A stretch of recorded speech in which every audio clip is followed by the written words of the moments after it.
وحده والصلاة والسلام على من لا نبي بعده ولا رسول بعده وهو خاتم النبيين. أما بعد فأعوذ بالله من الشيطان الرجيم. بسم الله الرحمن الرحيم. فإذا قضيتم مناسككم فاذكروا الله كذكركم آباءكم أو أشد ذكرا فمن الناس من يقول ربنا آتنا في الدنيا وما له في الآخرة من خلاق. إن الله وملائكته يصلون على النبي يا أيها الذين آمنوا صلوا عليه وسلموا تسليما.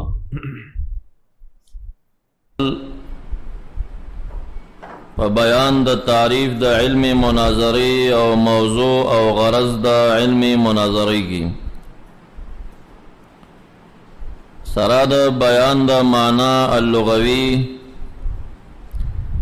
ووجه تسمیتها بالمناظرہ.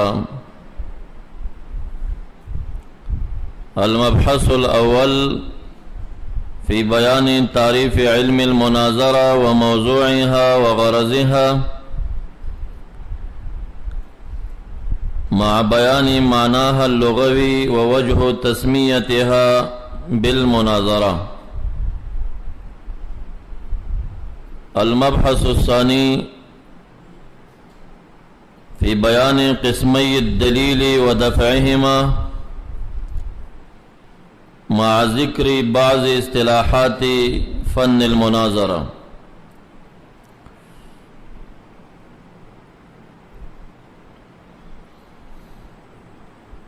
المبحث الثالث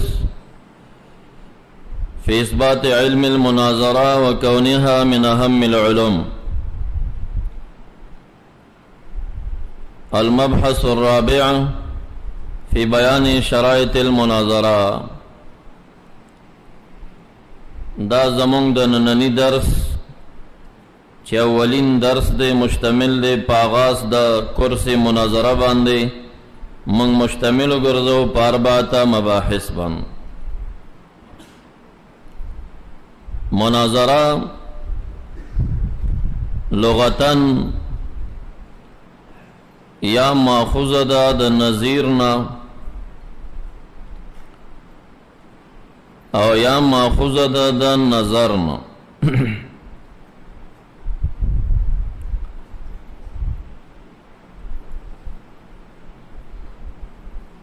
اخذ د مناظری د نظیر نه دا اخذ حقیقی نه دی بلکہ فی کون مبدأهما واحد. مناظره ماخوذه د نظیر نه په دې معنا باندې چې نظیر د پارا اصلی ماده هم نظر دی او د مناظرې د پارا اصلی ماده هم نظر. نو لغتاً یا ماخوذه د نظیر نه او یا ماخوذه د نظر.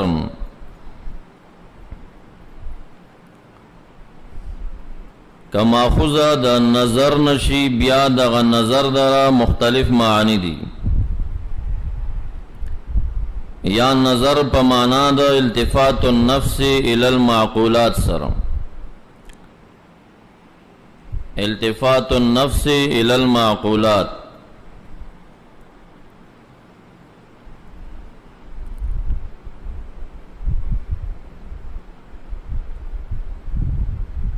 او یا نظر پا مانا دا انتظار سر.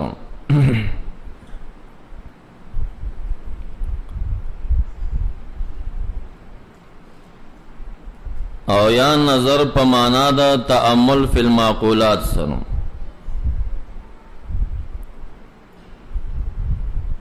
او یا نظر پا مانا دا مقابلے سر.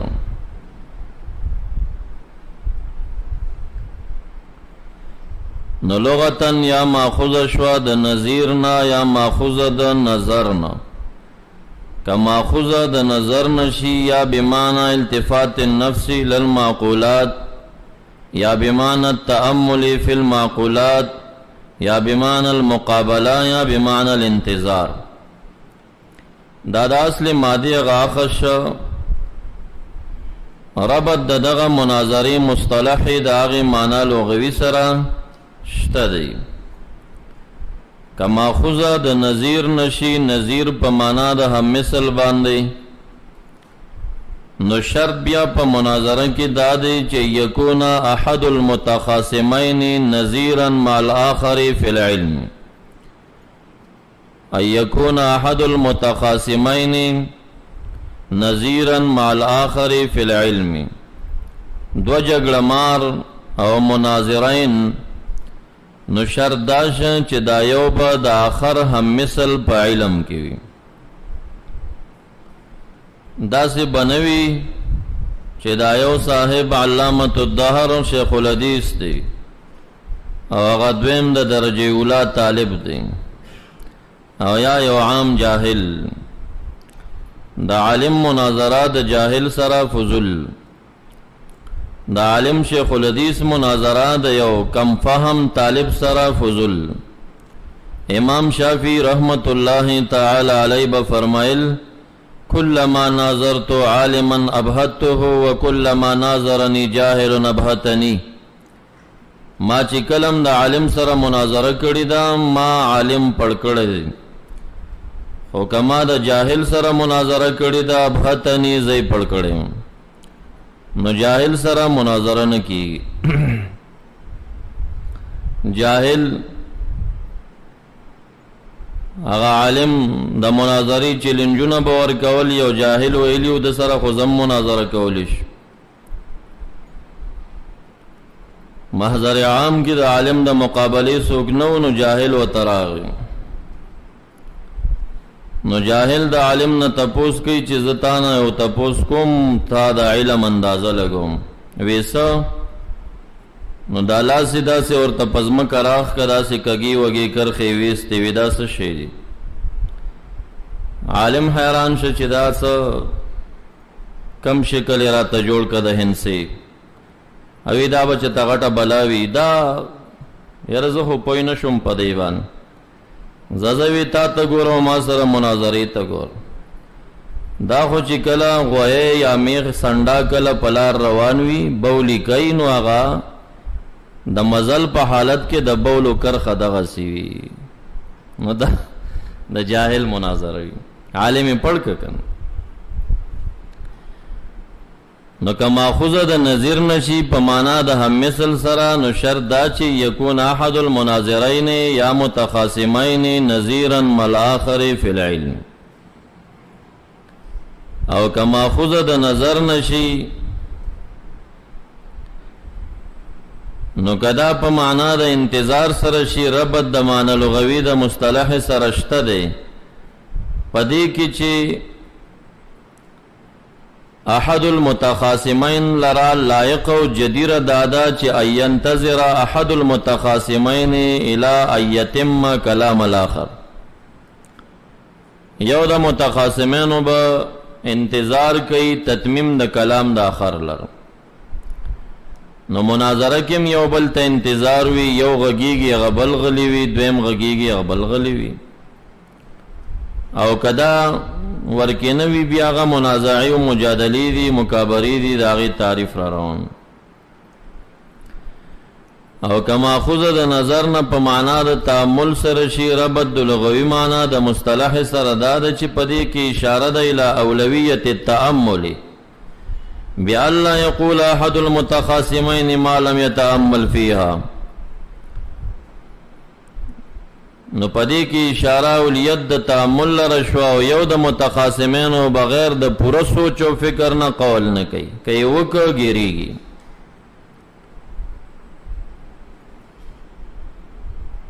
خلاصه دا چې معنا لغوي د مناظرې ماخوذه د نظیر نشو یا د نظر نه بمعنى التفات النفس الى المعقولات او التأمل في المعقولات او الانتظار او المقابله. معنا لغوی کا مقابله شي هم ربط آسان ده، اخذ المتخاصمین بد آخر سره په مقابل کې نشي کېدی چې دواړه په حکم ایجابي قائل وي یا په سلبي قائل. بیا دغه وخت کې مناظره نشي قائمه. په اصطلاح کې مناظره کم چې صاحب د رشیدی ذکر کوي توجه المتخاصمین فی النسبت بین الشیئین اظهارا للصواب. توجه المتخاصمین فی النسبت بین الشیئین اظهارا للصواب. د دوو جګړمارو توجه ذهنی ده په یو نسبت کې په منځ د شیانو کې چې یو قائل د ایجاب د نسبت پی بل به سلب کوي، کبل قائل د سلب بل به ایجاب کوي. اظهارا للصواب په قصد اظهار حق باندې. صاحب در رشیدی چې کم تعریف ذکر کړی دی دا اربع علل لرا جامع دی. پدې کې علت غائم بیان شوی دی، مادیم بیان شوی دی، فاعلیم بیان شوی دی، سوریم بیان شوی دی. توجه د ذهن د متخاصمین او علت سوری شم او د خپل متخاصمین علت فاعلی شم او نسبت بین الشیئین علت مادی شم او اظهار للصواب علت غائی شم. مقصد بدغوی چا د دین اختصار کړي پلندو الفاظو کې اصطلاحی معنی د مناظری بیان کړي دا هی النظر بالبصیرة من الجانبین فی النسبت. هی النظر بالبصیرة من الجانبین فی النسبت. دا آغا نظر منطقی اخلی نظر بالبصیرت دی د دو جانبینو متخاصمینو نا په نسبت د شی کی چې ایجابی دی سلبی دی. دغه دویم تعریف چې دی صاحب د تعریفات للجرجانی ذکر کړی دی په جلد اول 623 صفحه باندې. او اول کم تعریف چې مونږ ذکر کا صاحب د رشیدی ذکر کړی په صفحه 9 باندې او دارنگی تعریفات د جرجانی په جلد اول 293 صفحه کې هم نقل کړي.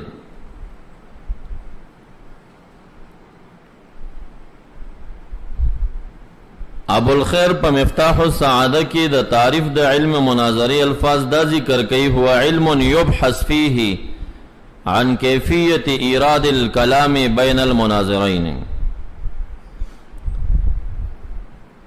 موضوع د علم مناظری الادلہ من حیث انها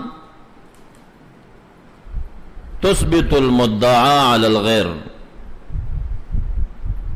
موضوع د علم مناظری الادلہ من حیث انها تثبت المدعا علی الغیر. د علم مناظری د علم اصول سره معمولی فرقش.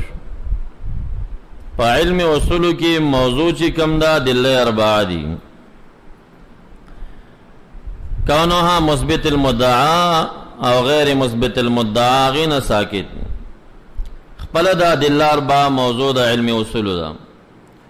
او علم مناظره چې کم دا ادله من حيث انها تثبت المدعا علی الغیر. دغه سلور دلائل د دې حیثیت نه چې مثبت د مدعا په خصم واخلي دا بیا موضوع د علم مناظره. همدا وجه ده چې علم مناظره د علم اصول یو شق دی. یعنی علم اصول کې تا ته دلایل زده کیږي او په علم مناظره کې طریقه د استعمال د دلایلو ده چې دغه دلایل بسنګ مستعمله کله د چا سره خصم راشي دعوه بسنګ ثابته او خصم بسنګ ساکته. نو طریقه د استعمال د دلایل اربعه علم مناظره ده او خپل دلایل اربعه پیژندل او د هغه انواع پیژندل چې دي دا علم اصول. نو دا د هغه نشق دی. دا وجه ده که تاسو مولوی یا حسامی په باب القیاس کې وګورئ نو صحیح چې راشي الاسئله المتوجهه علی القیاس باب راشي نو اغل تبیانا کتین او یا شارحین دالی کی چه ها ہونا شروع فی بحث المناظره. د دې دینه شروع په بحث د مناظره کې کولی شي. ندا د علم اصول یو شق دی. کسو کې غیر جایز غنی هغه د علم اصول هم بیا وباسي د فنون مدونن او بلکې د علم اصول نه علم مناظره دا ډیره ضروری شو ځکه چې هغه ته معرفت د دلو محضو دی او دلته طریقه د استعمال د ادله ونو. اوس چې ادله او استعمال باندې نه پوهېږي نو په نفس ادله به څه وکړي؟ د دنیا دوایانې د میډیکوز کې تا سره پرتی وي چې تی په چل نه پوهېږي څه به نو په علم اصولو کې معرفت الادله او په علم مناظره کې طریقه استعمال الادله. نو موضوع دا شوه چې الادله چې اربعه دي من حيث انها تثبت المدعى على الغير. او غرض د علم مناظری تحصیل ملکة طرق المناظره، تحصیل ملکة طرق المناظره لئلا يقع الخبط في البحث فيتضح المطلوب الصواب. حصول د یو ملکی دلارو د چلونو د مناظرې دی دی د پارا چې په بحث کې خبط واقع نشي او هغه حق چې کم دی صحیح طریقې باندې ښکاره شي. کله چې سړی دغه غرض نه حاصل کړي او دا ملکه د مناظر ته نه وي، کله د معرض او میدان د مناظرې ته نه وړاندې کېږي، ځکه دی به اهل سنت وي، د ته مقابل به اهل زیغ وي، دی به په حق باندې وي، مقابل به په باطل باندې وي. خو د وجې د عدم مهارت د دنه چې دی به دغې ملکې خاون نه وي، کیدی شي دغه مناظره کې په د خبط راشي په بحث کې او هغه حق مسله د ښکاره نه کړی شي عوامو ته. ډېر کرتې داسې شوي په سواد کې په تقلید باندې یو مناظره شوې ده، هغه چې مواورده نو بیا په یو جلسه کې دغه مناظر د اهل سنتو د خوانه چا مدعو کړي او زه یې غوښتی وم. ما وی د الله د رضا دپاره تا سره ستړي مشم نه کوم. په ډېر بد نظر مې ورته وکتل، هغه ځکه چې تا کې دا قوه د مناظرې نه وه، د تقلید غوندې ښایسته مسله چې اربعه ائمه مقلدین پې قایل دي او ټول امت زمونږ سره دی او شذور نظر څلور پنځه پیدا شول، هغه دې ته شرک او حرام وایي. نو دومره یوه غټه او عظیمه مسله چونکې تا کې قوه د مناظرې نه وه، باقی دغه مناظره مقلد بایللې ده او غیر مقلد ګټلې ده. خو دا نه چې ګینې غیر مقلد په حق او ادله قوي و او یا مقلد چې ګینې په حق نه و دلیل ضعیف، نه ده کې قوه د مناظرې نه وه، د اهل د دې نه و. په میدان د مناظرې کې تګې کېږي او ما ته خو لږې اوبه راوړئ او مجلس پسې خاندي او هغې پې هغه خنداګانې کوي او وازونه ورپسې کوي چې اوبه ورته راوړئ، سړی تږی شوي دي وغیره وغیره کمزوریانې تېنه شوي دي، هغه دلایل چې څه ویلي دي صحیح تفصیل سره نه دي. نو تحصیل د یو ملکی د چلونو د لارو د مناظرې لئلا یقع الخبط فی البحث، چې په بحث او تفتیش د یو مسله کې تا باندې خبطه را نشي، فیتضح الصواب چې حق ښکاره شي. او که تا نه ترتیب ګډوډېږي او بحث د مناظرې کې پتا رعب راځي، هغه ادله او ترتیب ټول درنه خرابېږي، مه وړاندې کېږي داسې میدان تاکې و بیا دا قوه نه وي. دا علم مناظره. دو الفاظ نور دی چې هغه یو لفظ د مجادلې دی او بل د مکابرې.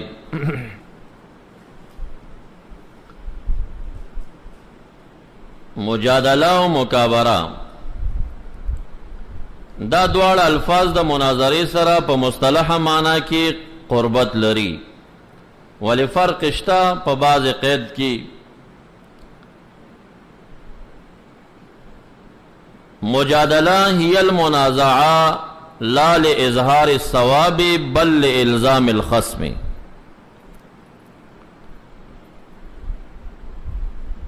مجادله ستوي هي المنازعه لا لاظهار الصواب بل لالزام الخصم. جګړه د پمن د متخاصمینو کې غرض پکې اظهار حق نوي بلکې غرض د دواړو د خپل خصم الزام او تسکیت وي.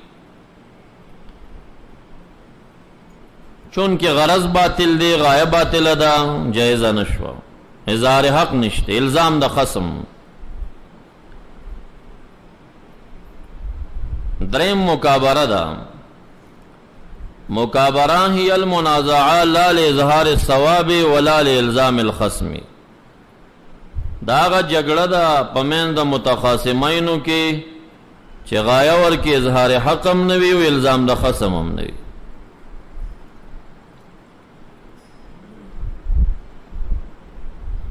اکثر طالبان پخپلو کی ونخلی پا الزام هم نپویگی چه وز خپل آغا جانب سنگ چپ کما بس اسن خطی و شوری جوڑ کری دا مکابرہ دا بیم.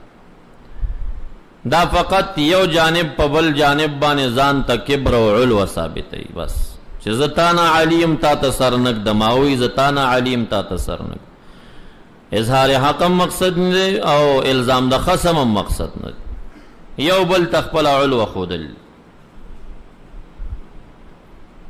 دا لفظ دا جدال قرآن عظیم شان کے نہ زایا مذکر نہ زایا راغلی دی. و قرآن عظیم شان اصطلاح دادا چی کم زی کی جدال راشی نو دا جدال جدال مضموموی.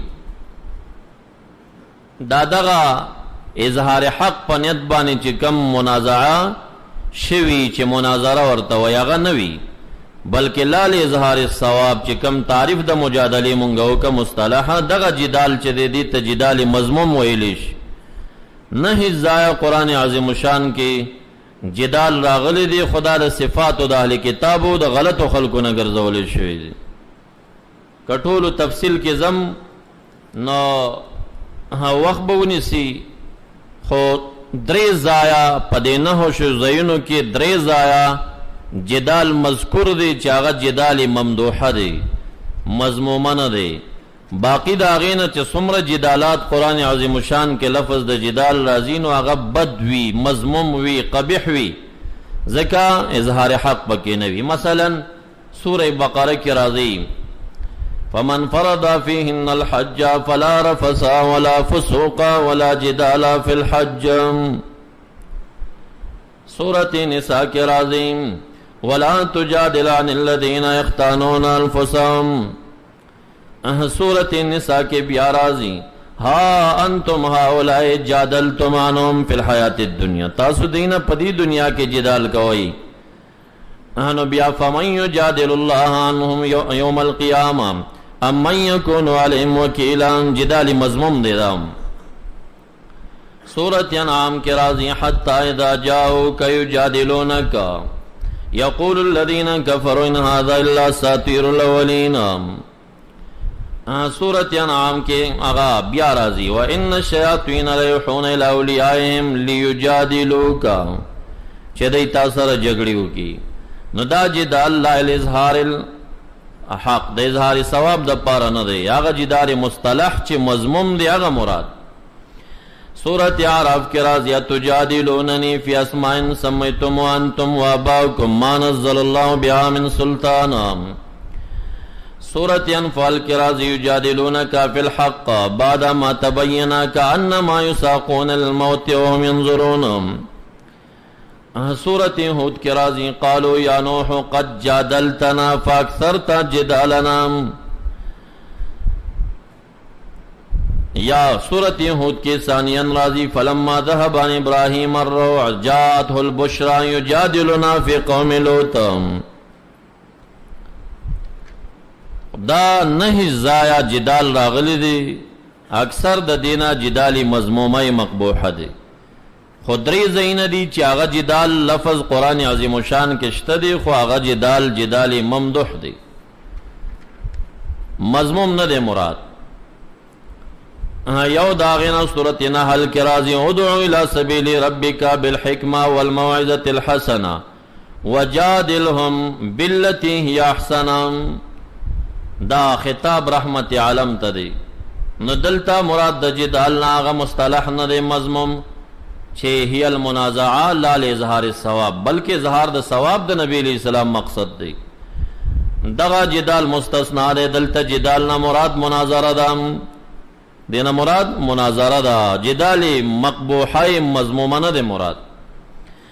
یا سورة عنکبوت کے رازی ولا تجادلوا الکتاب الا باللتی ہی احسن. دا الا باللتی کی استثناء دا نفی ایجاب راولی دلته چې کوم جدال د اهل کتاب سره په طریقې احسن ثابت شدا مناظره دا مناظره ده، جدال مقبوح هغه نه دی مراد.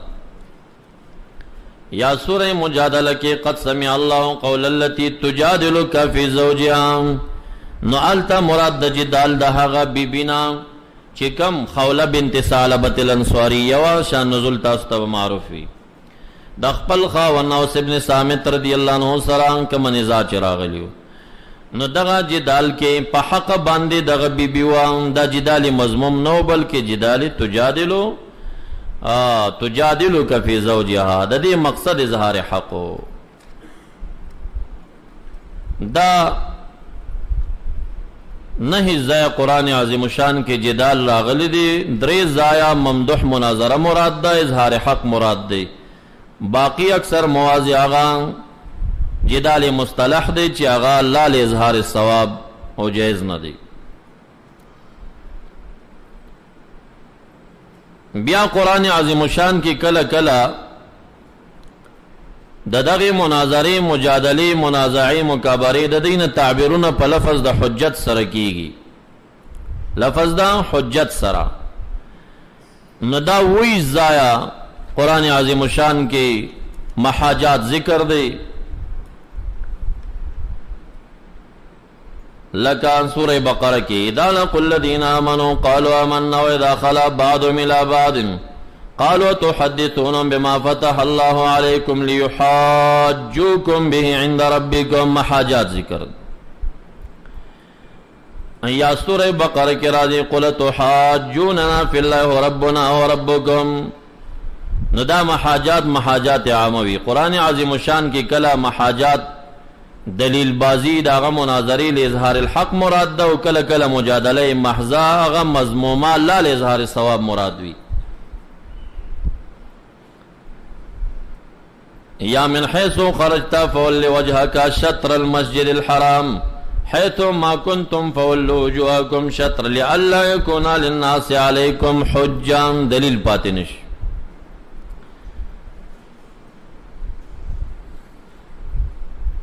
نو محاجات جدال چې دی نهی ضایع راغې درې ضایع ممدوح او باقی مضموم، محاجات چې دی دا وی ضایع مذکور دی، اکثر دلته محاجات بالباطل وی، او کله کله دا مناظره او منازعه قرآن عظیم شان کې په لفظ د سلطان سره راځي، نو آغا چې لفظ د سلطان سره مذکوره دا آغا ود ارزای قرآن عظیم شان کے ذکر شوید.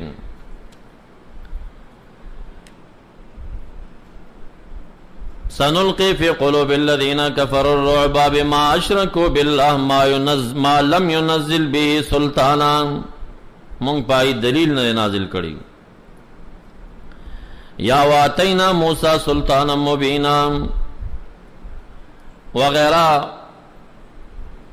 بعضی چاچی عادت شمار کړي دی هغه درې دیر ځای سیابی مقررات و باسی، او بعضی اهل د دې فن هغه قرآن عظیم شان کې ود دیر ځای دا ذکر کوي. نچوړ او خلاصہ د مبحث اول هغه دا چې تعریف د علم مناظره او بیان د موضوع، غرض د علم مناظره سره د بیان د معنی لغوي او څه مناسبت د معنا لغوي د مصطلح سره. المبحث الثاني، دویم مبحث د نننی درس،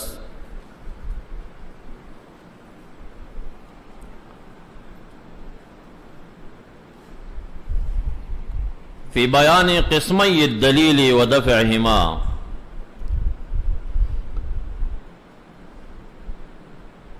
د دلیل لپاره اقسام،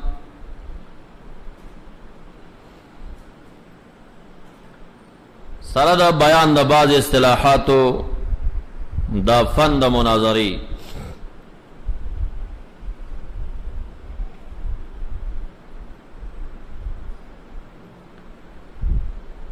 طرز او طریق بداوی،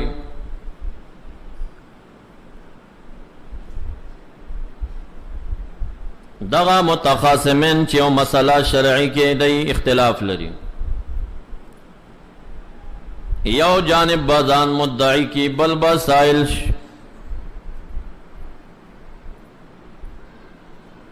اہل دا دے فن مدعی چاہتا ہوئی سائل چاہتا ہوئی نو مدعی من نصبا نفسه لإثبات الحکم بالدلیل و بالتنبیہ من نصبا نفسه لإثبات الحکم آغا انسان پا متخاصمینو کی زید عمر نخطی دی سرا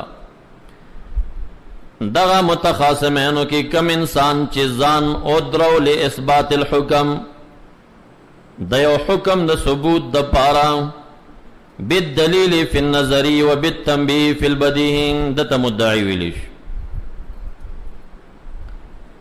او سائل بچاتا ہوئی اگا دویم جانب خپل خود بخود سائل جوڑ شو اگا سوکشا من نصبا نفسه لنفی الحکم اگا انسان دے چی دغا مدعی کم حکم ثابت والغواری اگا دا دی حکم نفی غواری چاچی زان ادرو دا نفی دا حکم نپارا دلتا دا طالبان و علماء دا تکڑا کسان چی در کناسی لگ متوجہ شئی و ضروری خبری تا نن سبالی حدیث یو دوکور کئی خلقت دوکور کئی نئے رشید یکتری نا تعریفات دا جرجانی نا نورزان دوکی ور کئی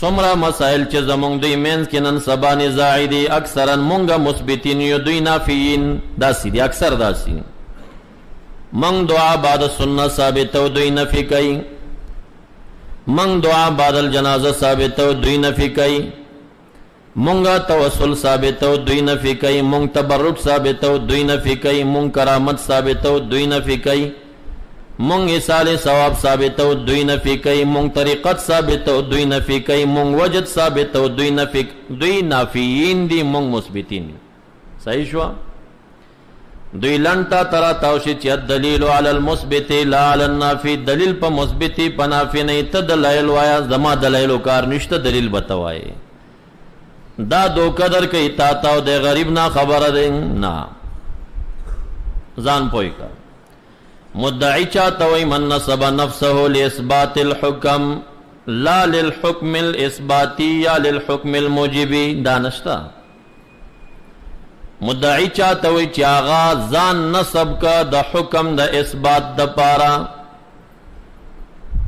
او حکم تا منطقو کی وحلے سو قسم دے سلبی دے ایجابی دے صحیح شوا کتا دا حکم سلبی دا پارا زانو درو تا حکم سلبی ثابتے ہم تا مدعی کتا حکم ایجابی ثابتے ہم تا مدعی نو نافی مدعی جوڑے دے شی دیزی کے میں مقصد دے دیزی کے میں مقصد دے چی نافی مدعی دے ولی نافی سکار کئی آغا ثابتی حکم سلبی ثابتی حکم دعا بعد السنت جائز ندا نو دا عدم جواز حکم یو کا کوئی نکا نو دے مثبت دے دا حکم سلبی خو مدعی شکنا او دلیل پا مدعی باند دے نا پا سائل باند کدا سو کوئی چی دلیل پا مثبت دے نا پا نافی دا غلط خبر دا اصولو کی نشتا دا فن دا مناظری کم نشتا اہل دا مناظری دا ذکر کئی چی دلیل پا مدعی دے نا پا سائل دلیل پا مدعی دے نا پا سائل داز دا کئی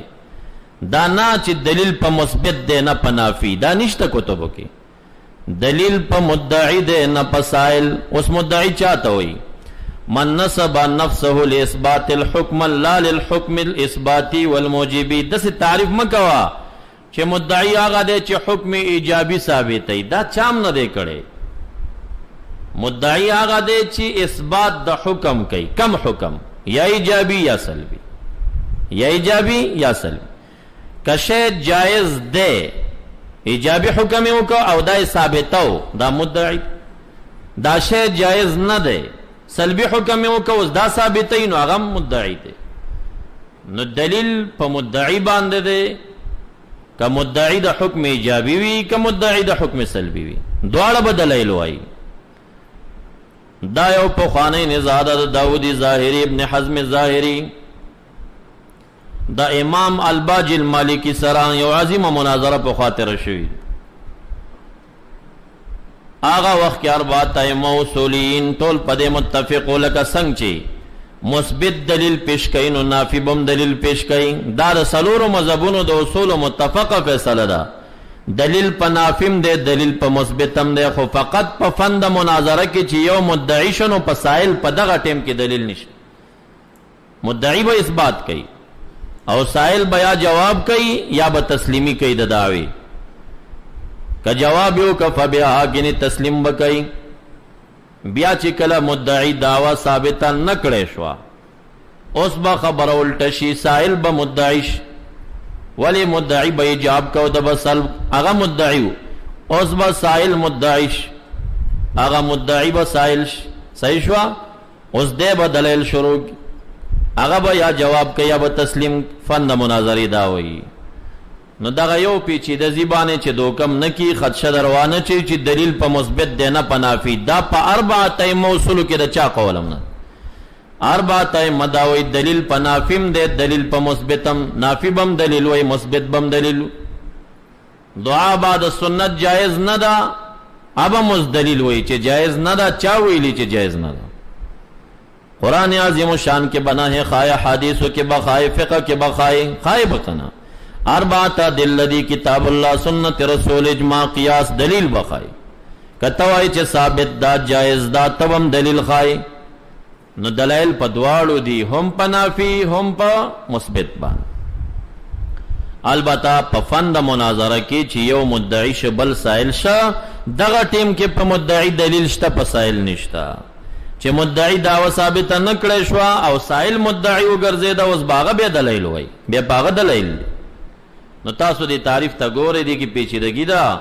من نسب نفسه لاثبات الحكم، چا چې حکم ثابتولو ته ځان ودرو، حکم موجب ته ځان ودرو، دا نه حکم ته ځان ودرو چې حکم ثابتې. کم حکم؟ یا سلبی ثابتې یا ایجابی. که سلبی ثابتی که ایجابی ثابتی نو دا مدعی شو او دلیل پا دا باندے. دعا بعد سنہ کی چتاو ویل دعا بعد سنہ جائزان. صحیح شو؟ تا زان دید ثبوت دا پارا قائم کا چزدہ ثابتوم بس تا مدعی شوی مقابل دے سائل دا با دلیل نوی تبوی. خو کاغو ویل چه دعا بعد سنہ لیسا بسائتا غیر جائز آغا مدعی دے تب سائل شو. اور ډیر کوشش بدا کوي هر مناظره کې ځان بسائل پرېږ دی، مدعی به بل جوړوي.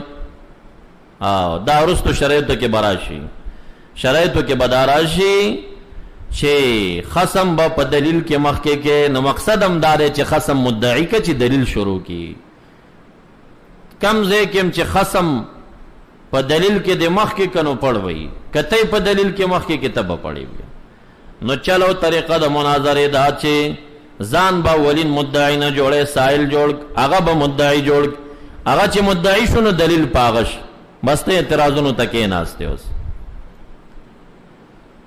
نو مدعی من نسب نفسه لاثبات الحكم بالدلیل وبالتنبيه، سائل من نسب نفسه لنفي الحكم. کمدعی حکم ایجابی ثابت او تنفی د حکم ایجابی کې نو نفی د نفی څه شو؟ اثبات شکن.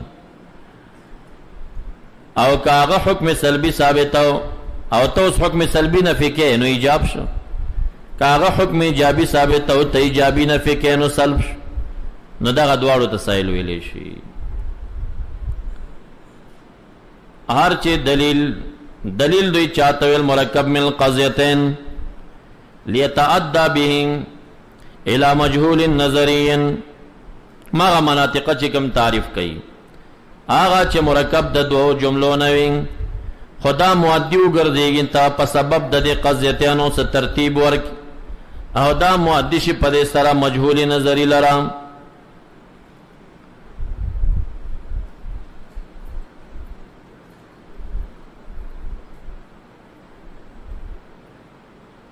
دغه دلیل دو قسم دی، دلائل شرعیه، دلائل عقلیه. دلائل شرعی تا دلیل سمعی ویلش تعلق تر مسموعات نس. دلائل سمعیہ، دلائل عقلیہ. دلیل عقلی دو قسم دی. مترده منعکسه. دلیل عقلیان دو قسمه، مترده منعکسه. دلیل مترده دوی دیتا وی ما یوجد الحکم بوجوده، دا سی دلیل قائم کی چی داغی دا وجود سره حکم خود بخود ثابت ش، او هر چی منعکسه دن ما ینتفی الحکم بانتفائه،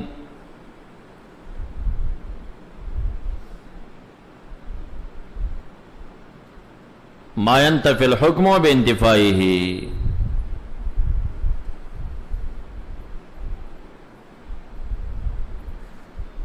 دغه دلیل مترده او منعکسه چې عبارت ده د عقلیه نه، کچا پیش قدر تانو دفعی کولی شي بسبعه طرق پو طریقو سره. دلیل عقلیه منعکسه مترده دفع بی کولی شي پا سلورو طریقو سره، پا وو طریقو سره. اصولو کے تاسویل علی سویلال متوجہ القیاس المتردان سبعت. اعتراضات چی متوجہ دی پا قیاس مترد باننے ودی. اول داغینا ممانعہ دا، ممانعہ.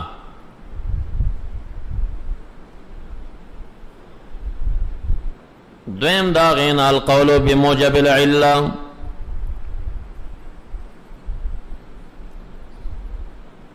دریم قلب. سلورم عکس. پنزم فساد الوضع. شپگم نقض. اوم معارضہ.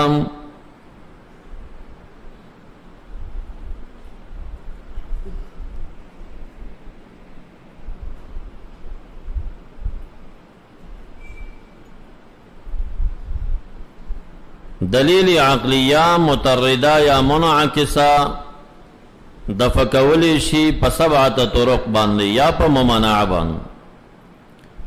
ممانعہ دو قسم دا، منع العلت و منع الحکم. مقیس مقیس علی علت مشترکہ حکم دارکان دا پارد قیاس اصولی.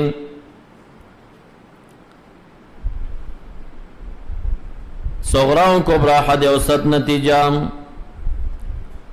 پا اقترانی کی. ارکان شد پارد چاد قیاس منطقی. نو اولا دفع دلیل عقلی منعکس مترد پا ممانعی سرا، یا ممانع دا حکم یا ممانع دا علت. ممانع دا حکم سمانا علت مشترکرت کا.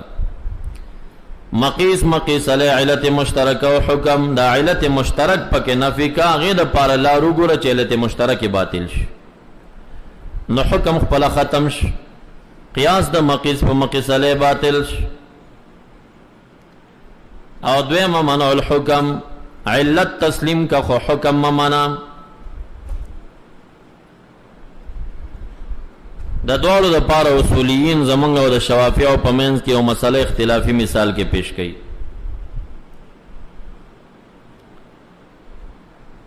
لیلت الفطر کی او سڑے مرشم دبان دے صدقہ فطر لازم شوکنان دا ماخام آخری روزے ماخام نور پہ پریوتا مرش دا سر سائش تکنان. شوافع وی سرسائے لازم دا، احناف وی سرسائے نشتے.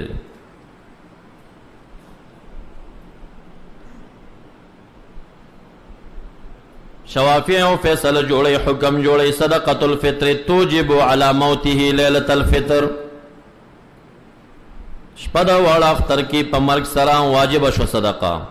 ولی لأن علت وجوبها الفطر، علت وجوب د صدقہ فطر، فطر داخری ورزد. علت وجوب د صدقہ فطر، فطر داخری ورزد. چرو جمع تشوا غرب پیراغ بس لازمش علت موجود شکل. تم منعو کد دی دغه دلیل نه په منع د وصف او علت سره نه منم دا چې علت د وجوب د پاره د صدقه فطر دی بلکې علت د وجوب د صدقه فطر راسی مونه دی وجود د هغه ذات دی چې د هغه مشقت ته پزان برداشت کړي وجود د هغه ذات دی پدې خو اتفاق دی چې وقت د ادا د صدقه فطر بعد طلوع الفجر سبعی دا اختر پورا سهار نرستو دا وقت آغا دی او علت دو جب دا پارا آغا رأس و ذات دی چی دا آغا مشاقات تا پزان برداشت کے آغا ٹیم کیو گورا چی آغا ذات شتا کنا نو ذات نشتا سڑے مرد اخپی غزولی نو صدقہ سنگ لازم شو دلیل اور باندی دا حدیث مبارک ادو عن کل من تمنونها ادا کئی صدقہ فطر دا ہر هغه چانا چې داغه مشقت پزان باروي واړه ماشومان غلامان د ټولو د چا مشقات د نفقی وغیرہ او خرچی جامع کسوی سکنا پتا باندې وی دا غوی نه ادا کئی نو دا معنا عشوا په منع الوصف باندې اغوی علت د وجوب د صدقه فطر وګرځو تو نه منم چې علت فطر دی بلکې علت راس هغه دی چې مشقت ته پزان برداشت کې په وخت د وجوب د ادا کې د راس نشته نو صدقه نشته دویمه معنا عام معنا د حکم نه علت تسلیم شي حکمونه منلش زمونږ او د شوافیو مسله مینز کې یو بل اختلاف دی جمهور اموی پا مسا کی تسلیس نشتا شوافع وی مسا کی تسلیس دی دیکھ شوافع ازان تا دی او دا سکی لاس پی مخنزل تسلیس دا مسنوناتو نا دی خود سر مسحا مرتن واحدا یو کرد شوافع وی لکان دامونا چی دری زلین دی سر مسبم دری زل کے دلیل پیش کئی ہوئی المسح رکن فی باب الوضو فلیسن تسلیسو کالغسل غسل دا اندامونو سلاسو مقش سلیشو مسح دراس دا مقش علت مشترکہ پا وسط کی سشش کونہو فرزن حکم پا مقصولاتو سلاست درین دامونو کی تسلیس مسنونیت داغی رانقل شدا حکم چالر مسح لردلتم حکم تسلیش دا اغیو قیاسو کا تا دغا حکم چی فلیسن تسلیسو کالغسل پا مقیسلے کی حکم دا مسنونیت دا تسلیس نفی کا ہوا آیا اصلا تسلیس دا مسنوناتنا نمانم بلکہ اطالت پا قدر مفروض باندے پا مفروضاتو کے دا مسنوناتو نا دی زیادت او اطالت پا قدر مفروض باندے پا مفروضاتو کے دا مسنوناتو نا دی ہر یو شی چی فرض وی پاغا فرض کی زیادت پاغا فرض کی اطالت دا مسنوناتو نا دی لکا قیام نفس قیام فرض اطالت پا کی مسنون رکو فرض دا گدوالے دا رکو مسنون